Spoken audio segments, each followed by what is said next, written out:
রাধে রাধে বন্ধুরা, আজকে আমাদের এখানে বৃষ্টি হচ্ছে, রাতের থেকেই বৃষ্টি হচ্ছে। তাই আজ দুপুরবেলা আমরা খিচুড়ি বানাবো। দেখো, প্রথমে সর্ষের তেল গরম হয়ে গেলে গোটা জিরে, ধনে, শুকনো লঙ্কা ফোড়ন দিয়ে দিলাম। তারপর পেঁয়াজ কুচি দিয়ে ভালো করে লাল লাল করে ভেজে নেব। লাল লাল করে ভাজা হয়ে গেলে আদা রসুন বাটাটা দিয়ে দেবো। টমেটো কুচিও দিয়ে দিলাম সাথে।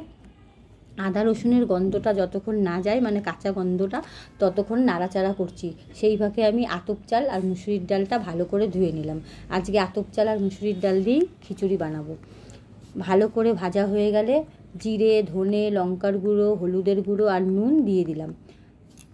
তারপর একটু নেড়ে চেড়ে ডাল আর চাল দিয়ে ভালো করে ভাজা ভাজা মতন হয়ে গেলে গরম জল করে নিলাম। গরম জল করে তাতে ঢেলে নিলাম। এবার কিছুক্ষণ ঢাকা চাপা দিয়ে রেখে দিলাম। খিচুড়ি হয়ে যাওয়ার পর ঢাকনা খুলে তাতে গরম মশলা আর ঘি ছড়িয়ে দিলাম। আমাদের খিচুড়ি রেডি। খিচুড়ির সাথে তো কিছু খেতেই লাগবে, তাই কি করব, তার জন্য ভাবলাম শর্টকাটে অমলেট বানিয়ে ফেলি। তাই অমলেটটাও ফটাফট বানিয়ে নিলাম। দেখো উল্টাতে গিয়ে কী অবস্থা। তারপরে আমি খেতে বসে গেলাম। চলো, আজকে আমাদের লাঞ্চ রেডি।